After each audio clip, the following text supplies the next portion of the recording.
हाथ मत लगाओ कोई भी, हाथ करो, ये अपना काम करो, हाथ मत लगाओ।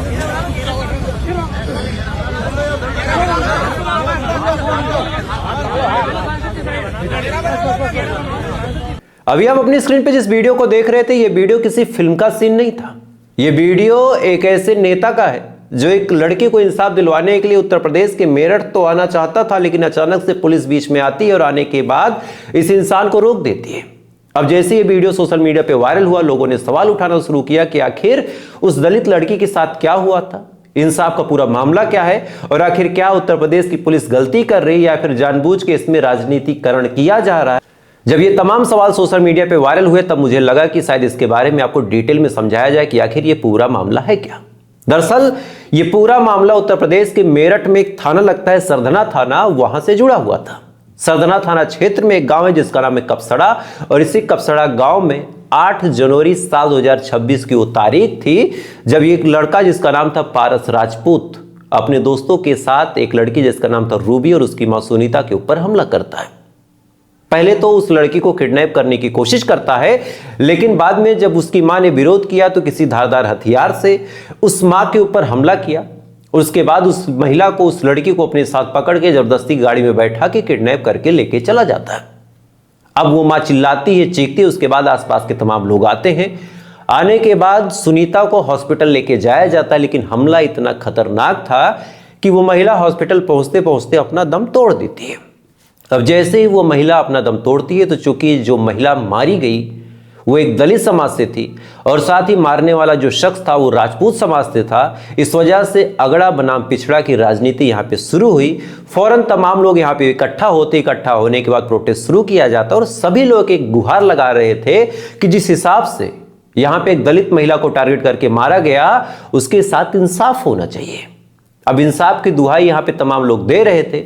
इसी दौरान भीम आर्मी की चीफ जो चंद्रशेखर आजाद रावण है, वो भी पहुंचने की कोशिश करते हैं, लेकिन उत्तर प्रदेश की पुलिस उनको रोक देती है और कहती है कि आपको अंदर आने की अनुमति नहीं है। इधर ये तमाम चीजें दोस्तों चल रही थी, लेकिन आखिर इस पूरे मामले में कानून का एंगल क्या है? क्या सच में जो चीजें सोशल मीडिया के माध्यम से आपको दिखाई जा रही थी वही चीजें सही हैं, या फिर इसके अलावा यहाँ पे कोई और कहानी है? इसके बारे में भी हम आपको डिटेल में बताएंगे।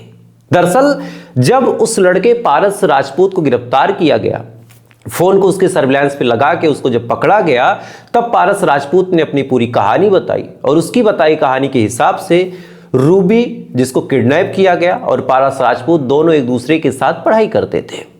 12th की पढ़ाई के दौरान दोनों एक दूसरे को जब देखते हैं तो पहली नजर में ही एक दूसरे को पसंद कर लेते हैं।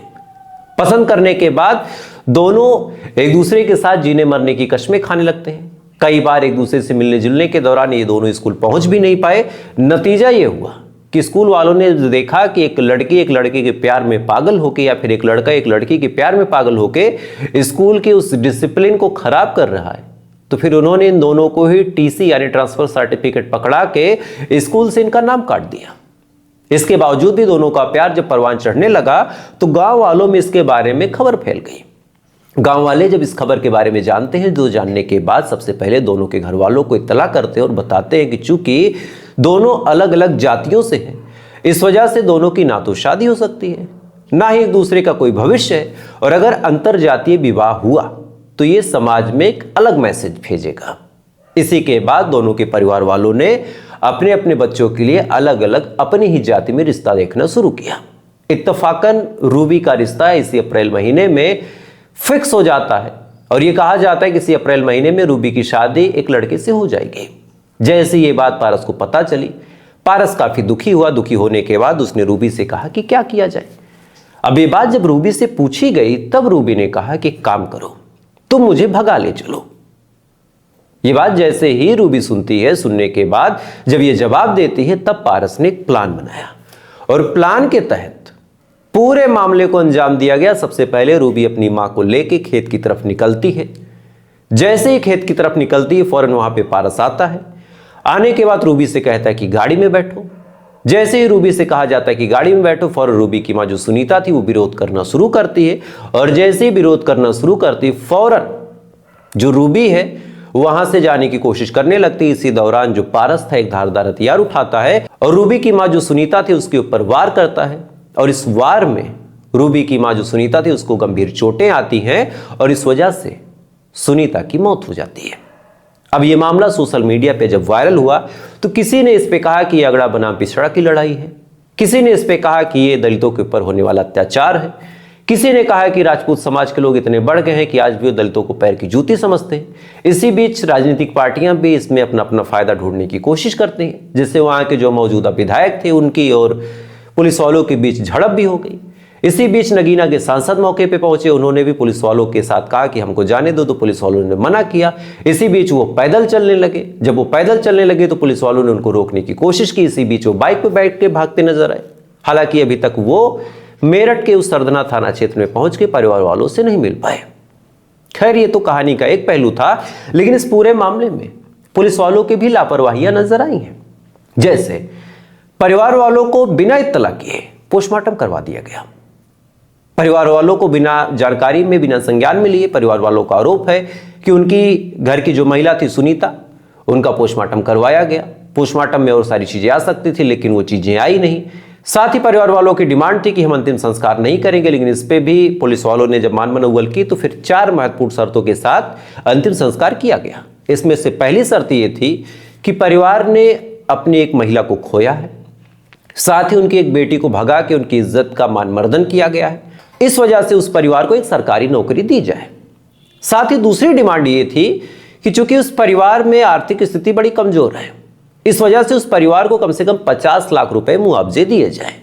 तीसरी डिमांड ये थी कि उस परिवार में चूंकि अब खतरा है जान का, एक बार हिंसा भड़क चुकी है तो हिंसा आगे भी होगी, इस वजह से कम एक शस्त्र का लाइसेंस दिया जाए।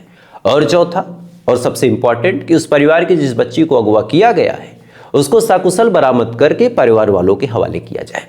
ये 4 शर्तें परिवार वालों ने रखी हैं। साथ ही पुलिस वालों ने अब रूबी को बरामद कर लिया है। मजिस्ट्रेट के सामने दोनों को पेश किया गया। पारस ने अपना पक्ष रख दिया है। रूबी की काउंसलिंग की जा रही, चूंकि रूबी अभी तक खामोश है। लेकिन आप सोच के देखिए कि एक लड़का और एक लड़की जब एक दूसरे से प्यार करते हैं तो उस प्यार के बीच जातीय बंधन किस कदर हावी हो जाता है कि अंत में एक महिला की जान चली गई, एक पूरे परिवार को उजाड़ के फेंक दिया गया। अगर पारस लौट के सकुशल वापस भी आता है तो 302 के तहत उसके ऊपर मुकदमा चलेगा। रूबी की किसी और से शादी भी होगी कि नहीं, ये भी एक सोचने वाली बात है। साथ ही इसमें राजनीतिकरण किस हिसाब से हो, ये भी समझने की बात है। यानी अगर आप सोच के देखें तो एक छोटा सा परिवार जो प्यार भरी जिंदगी गुजार सकता था, वो आज अपनी जातीय हिंसा के चक्कर में, राजपूत है तो बड़ा होगा, दलित है तो पिछड़ा होगा, दलित के साथ इंसाफ हुआ तो तमाम लोग खुश हैं, दलित के ऊपर अत्याचार हुआ तो तमाम राजनीतिक पार्टियां बिना कुछ सोचे कूद पड़ी। ये बताती है कि आज भी हमारे समाज को कितने सुधार की जरूरत है। मुझे लगा कि आज इस वीडियो के माध्यम से आप तक सारी जानकारी पहुंचाई जाए, तो मैंने अपना काम किया। बाकी आपकी क्या राय है कमेंट जरूर कीजिएगा, और ऐसी अपडेट के लिए अगर आप मुझे चाहें तो फॉलो कर सकते हैं। बाकी थोड़ी देर बाद आपसे फिर मुलाकात होगी ऐसी किसी खबर के साथ। तब तक आप अच्छे रहे, खुश रहे, अपना ख्याल रखें, अपने देश का ख्याल रखें। जय हिंद, वंदे मातरम।